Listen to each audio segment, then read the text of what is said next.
Welcome to the Plaid Oracle, Cancer. For this round of readings, I've been choosing a card from the Faeries Oracle by Brian Froud. And your card is the Glen Conner. He is one of the fairy challengers. And if you read the guidebook, it talks about how he wears this mirror on his forehead, and it's meant to tempt you, right, to make you really examine what it is that you are going after, right? Are you acting out of lust or out of a heart desire is kind of the question. But in this reading, that is not his message. And I often don't read him that way, actually. I feel like that mirror on his forehead is meant to help you see who you are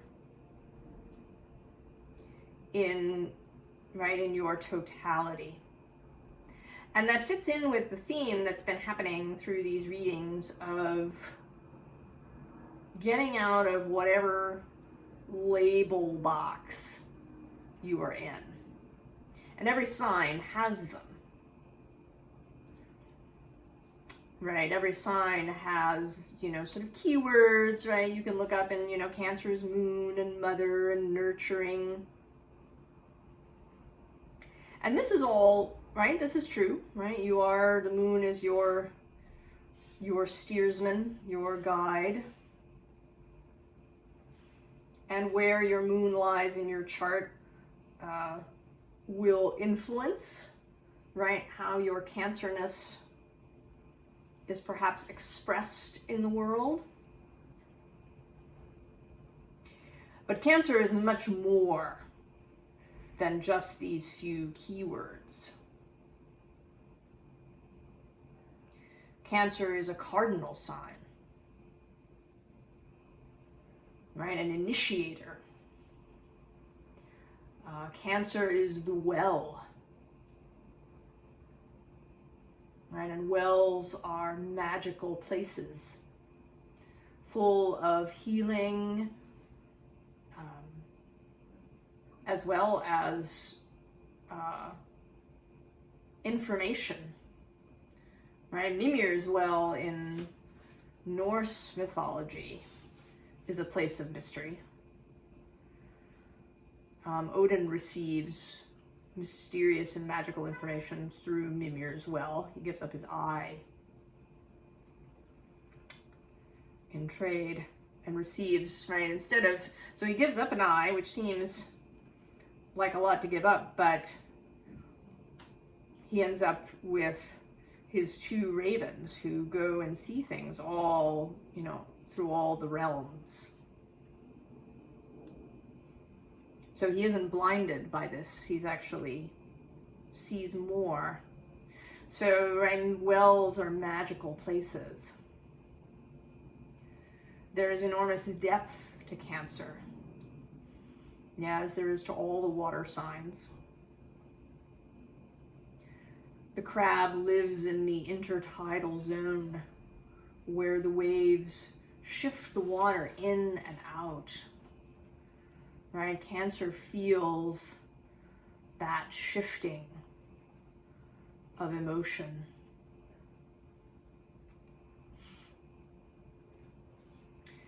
So this is to say that you, a challenge to see yourself perhaps in ways you might not have. And we begin with this card that is Pegasus.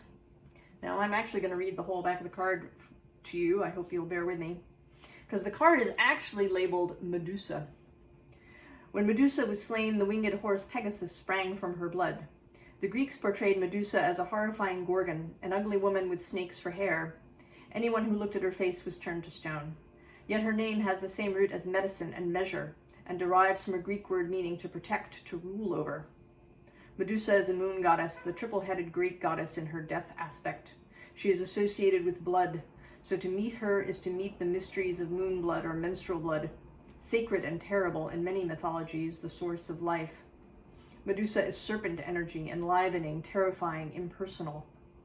Somehow Medusa, a symbol of growth and generation that dies so that from death may come life, became a symbol of fear, for to look directly upon the divine is to face a terrifying reality. Now Pegasus is instinct, wisdom, imagination, life force, and intuitive understanding. So it's sort of as if we had to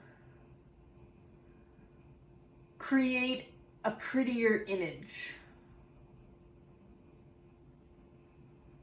Right, Medusa, and Medusa's story has kind of gotten some play in the last few years since the Me Too movement began. Right, hearing the story of Medusa, right, that she kind of got the shaft. Right, she got raped, and then she got turned into this horrible gorgon, and then she's slain by this guy so that he can feel like a hero, right? It's kind of, right, this is the, right, the sort of patriarchy is terrible story about this. But, right, to see the whole story, right, to see that maybe we weren't ready to know, maybe, you know, these mysteries, these feminine mysteries, these moon mysteries, were too deep and too much for us. Frightening. So, right, we make a story where we slay them and then we get this happy, shining, you know, flying horse. And underneath Medusa is Thetis, who is another Greek myth. And she is a water goddess, a sea goddess or nymph, a personification of fertility and of pleasure.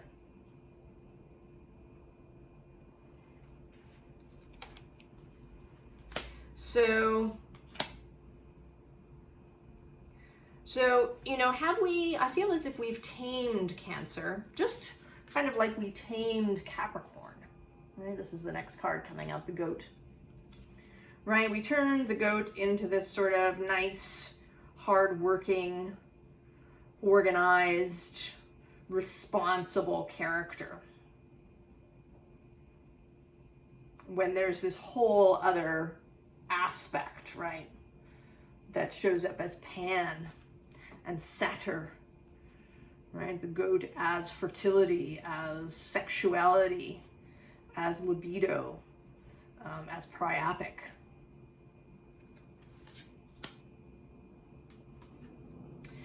You know, and then there's this spider woman. You know, the elderly too, right? Elders are another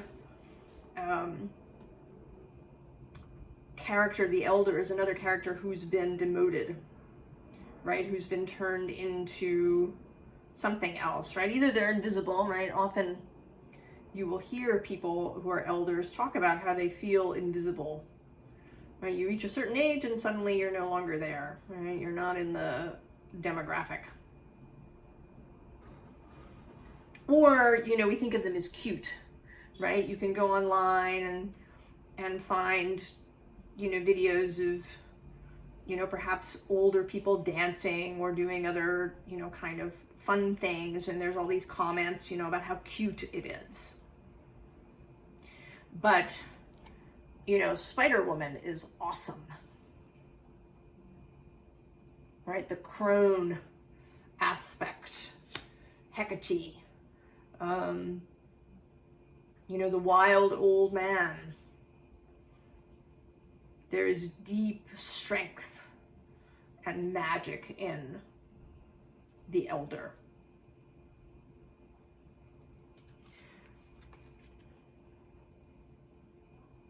Now the next card is Monkey.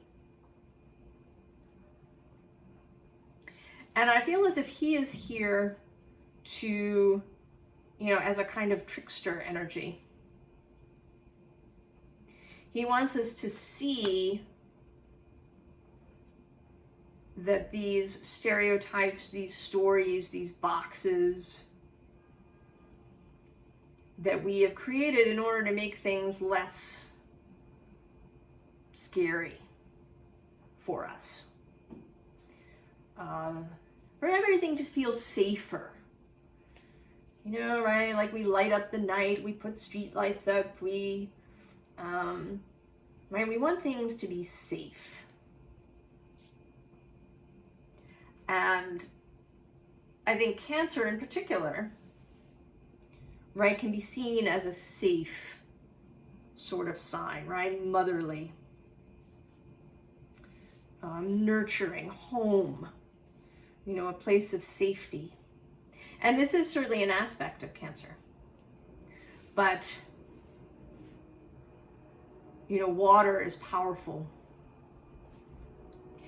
And the next image here is white shell woman, sometimes called white bead woman or abalone woman.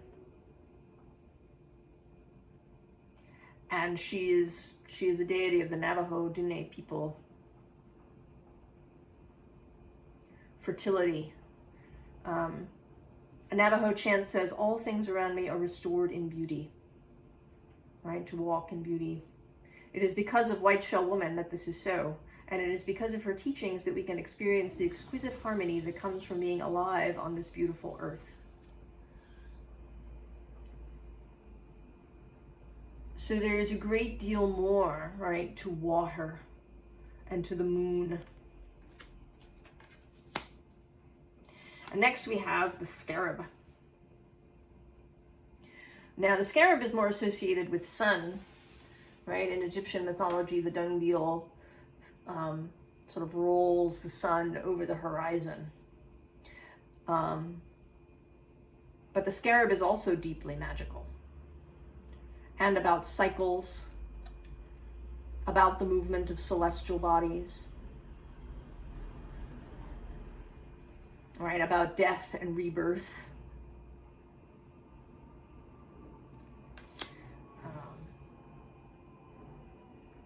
Right, they were put in tombs, images of scarabs,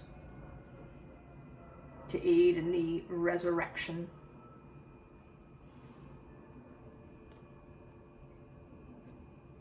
And then we have this queen of inspiration, queen of fire. Here also sort of right in a desert Egyptian setting with this cheetah, or possibly a leopard down here in the bottom, this great cat. And this, you know, is motherhood too. This other, right, this creational aspect. Conception. Right? Sex happening in order for creation to occur. Passion.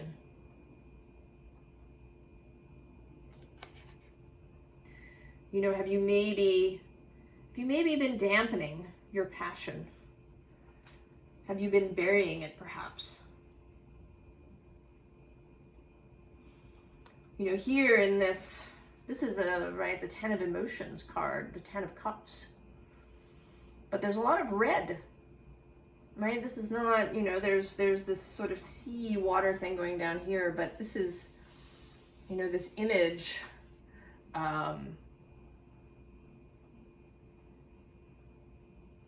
is red, right? There's redness, and there's 8 points in this star, which is, right, the cycle of Venus, right, is an 8-pointed flower, right?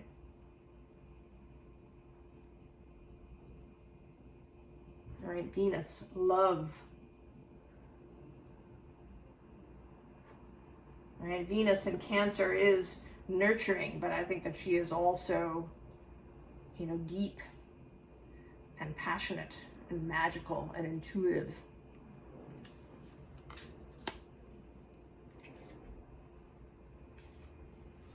And this Three of Materials feels like an invitation to me, right? You're kind of being asked to climb up this rope into an unknown space, to follow this path of roses. You know, rose as medicine is, right, she's about love, she's about nurturing, she's about feeling, right? She's heart healing. But it's also, right, about, you know, passion and sexual passion. Right? Red roses. Right? There's red roses here as well as pink. And sexual energy. You know, not even necessarily for another person, but for your own personal creativity. And, right, that leads us into this Death card.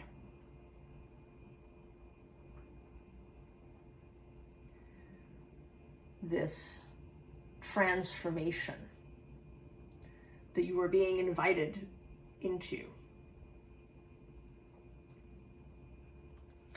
And I think at the moment, right, here you are, you're sort of in your white room. Maybe you've been seeking, right? I mean, I think, right, you're here at a tarot card reading. You're engaging perhaps in spiritual practice. You're looking for more information, for answers, for clarity in your life. There's some aspect of your life that is dissatisfying. And so you've been looking, right? Your telescope is kind of looking in this white space, which I feel like is, right, is the interior of your box. You're kind of only looking inside your own box. Whereas there's this window that has opened. But you have to be willing, right, to go through it. To look through it. To, right, engage, right? There's this Two of Cups energy. And I think this is, right, this isn't, I mean, it may be about another person. It is entirely possible that your version of this involves an intimate, romantic, sexual relationship. That's how you are going to dive and transform. But it may be something else, right? It may be a new career. It may be a child. It may be a place. Or it may be just right within you.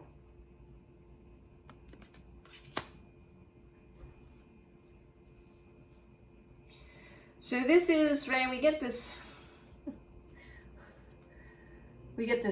Prince of Pentacles, the Knight of Pentacles. He is, right, he's a very sturdy, solid, reliable person.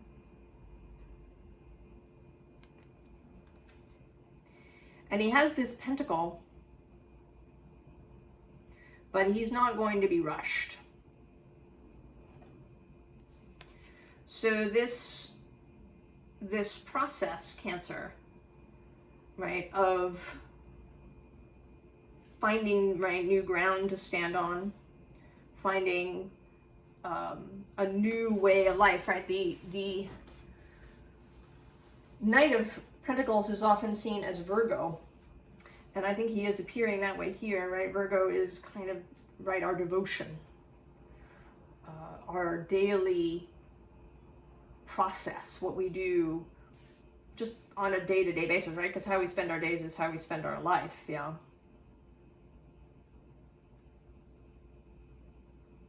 You know, how do we proceed through our daily life? And we begin with this Five of Wands, which in this deck, to me, always looks like a good time, right? Like they're engaging in a ritual, right? Like it's a dance where they, you know, several people come together and then come out and then you come together and then you, right, you clack your wands together, and that you're kind of raising energy in this way. So that this is, right, this is a creative process, and that you can engage in this with others.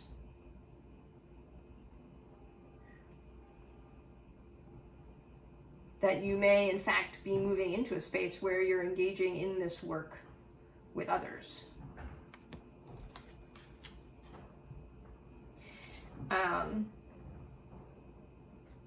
And then we get Justice Athena, which is sort of interesting because she's implicated in the Medusa myth.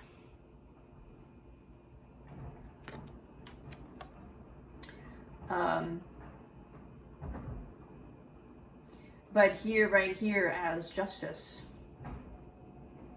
So I think that she also is, right, shafted a little bit in that story, right? She kind of gets the, you know, a lot of the blame for Medusa's story in the retelling of it.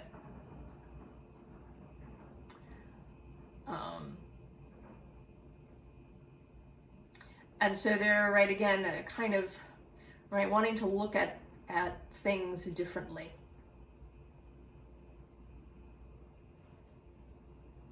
That she got the blame for society seeing this deep, feminine, sexual, creative aspect as frightening. And that she, kind of as the representative of intellect and strategy and more sort of masculine aspect, kind of gets the blame.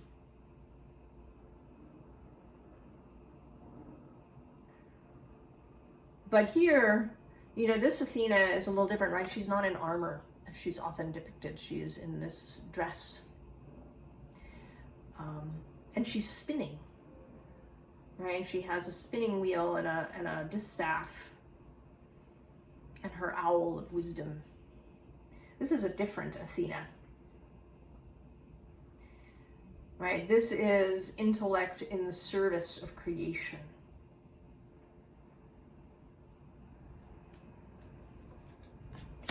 And you totally have intellect, Cancer. Right? Usually people talk about your neighboring sign, Gemini, or perhaps, you know, Libra, Aquarius, right, as the intellectual signs. But every sign has intellect. It's just different, right? You can have real emotional intelligence.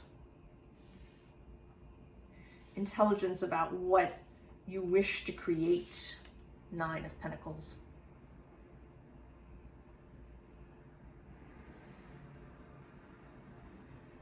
Right? You can create, you have the power. What you have to do is kind of get out of your own way, right? Drop the stories, the beliefs, whatever stories you have going, whatever mental constructs you have going that keep you in that box of maybe as nurturer, as the one who cares for everybody else, as the empath, whatever, right? Whatever thing you've boxed yourself into. Or, you know, maybe it's the moody one, right? That's a favorite Cancer thing. Cancers are moody. So whatever label you've attached to yourself, and maybe it doesn't even necessarily have to do with Cancer, right? We all have other stuff in our sign. You could be boxed in somewhere else.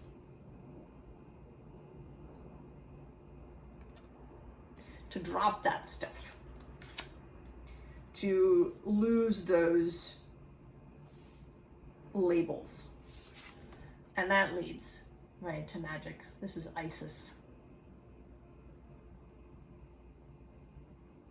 Mother goddess, resurrector of Osiris. Magician.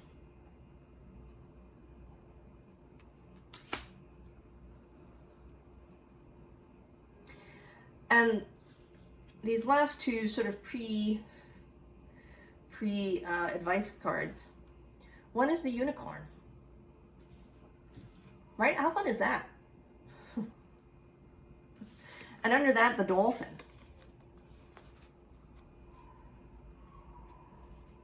Right? There is fun to be had in this life. There is joy and whimsy and silliness and fun. Right? We can, right? Sometimes this, you know, this tarot oracle stuff can, right, and this spiritual journey stuff can get very serious. We can get very serious about it. You know, we have all these images of, you know, Medusa and, you know, death and, right, these things that seem very, you know, that are very serious. And, right, this is a reminder that you can have fun while doing this. And the card that came out is the Whale, which, you know, this card is very sort of Queen of Cups, Cancer energy. Right, but this whale, right, who's sort of, right, breaking the fourth wall, looking out of the card at us. Right, whales play. Right, they'll, you know, breach out of the water in exuberance. Right, they can dive deep, but they can also skim the surface and dance and play with one another.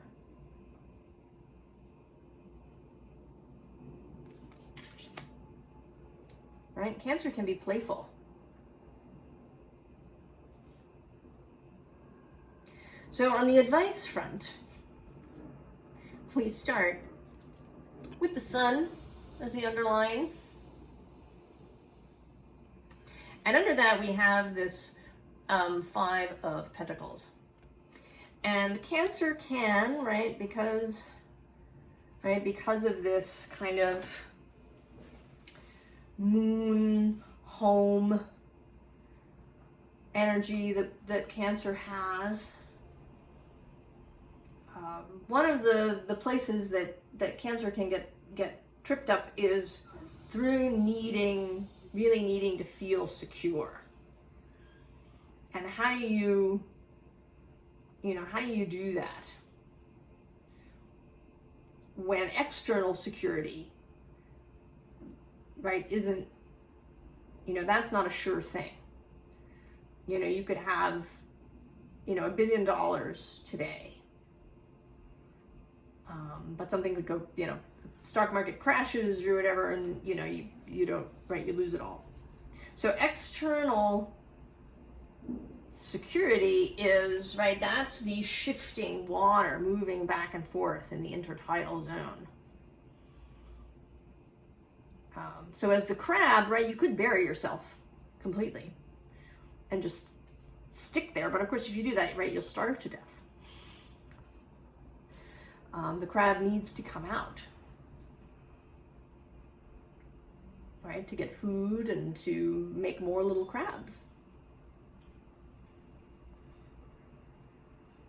So actual crabs, right, know when to come out and when to go back.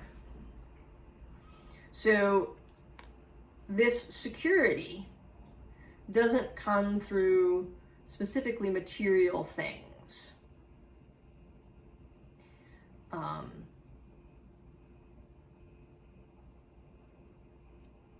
This comes through an internal attitude.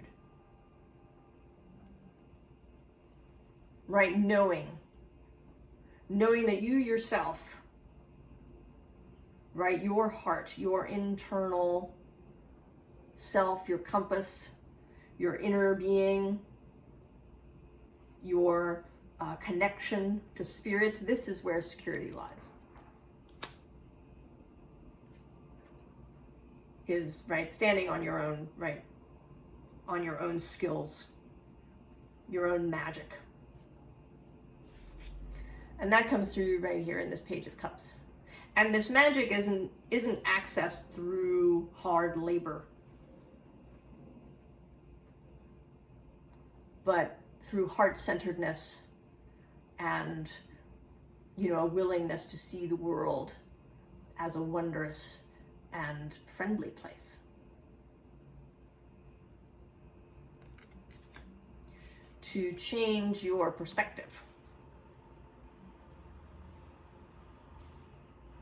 about how you move through the world.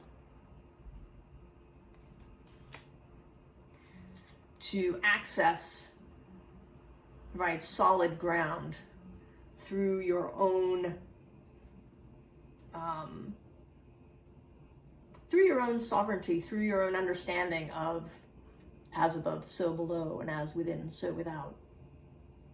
Right? Spiritual understanding, internal strength, emotional intelligence, connection to your intuition, to the divine, to your wider self.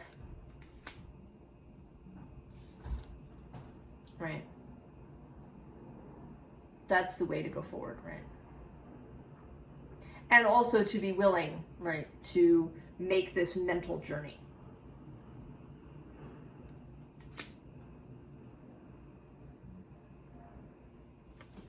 So Cancer, if you've been, right, if you've been struggling to find your way, it may be that you're not seeing truly, right? From that perspective, right, the guidebook's idea of the Glenn Conner as showing you, you know, kind of a distorted vision of what you want, right? Making you think that what you want is what you want, right?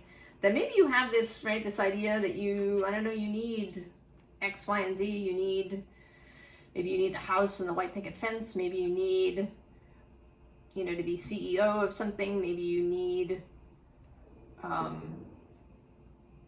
you know, to have a family of a particular size, maybe you need, right, you need something. But it could be that you're not making any headway because it isn't really what you want. That perhaps you've hidden what you really want from yourself because it doesn't fit the box that you've put yourself into. You have to be willing to look out this window, out of the box, out of the construction that you have of yourself,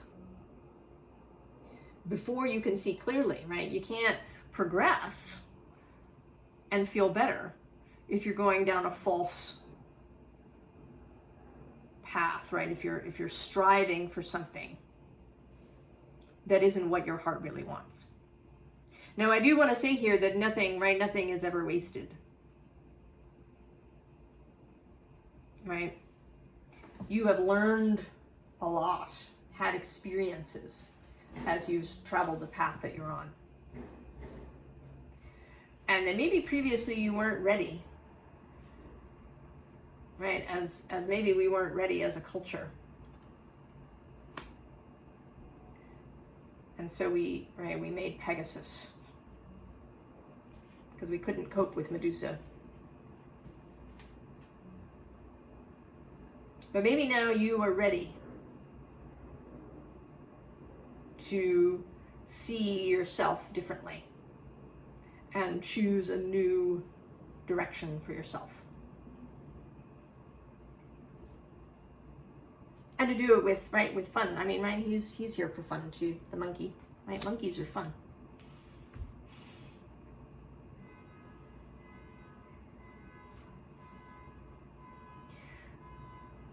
So I know this is, right, this is sort of a little short on specifics, Cancer, but I think specifics will become clear for you when you're willing to really look at what you really want. outside of any strictures that you've placed on that in the past. I actually don't think that you're really afraid, actually. I think that this is more about habit and, you know, perhaps, right, not wanting to, you know, create conflict, you know, in your immediate circle. Not so much out of fear, but because that can kind of be a pain in the butt, right? Especially if you feel like you have to take care of people and suddenly, you know. But I think that you are prepared, Cancer. I mean, why else are you here? To change this direction. And I'm excited for you because I think you're going to have fun. I think it's going to be really cool when you, right, take a whole other look at yourself and what you could do. So I will see you, well, actually, I wish you all the best, Cancer, while you do this. And I will see you next time. So long, Cancer.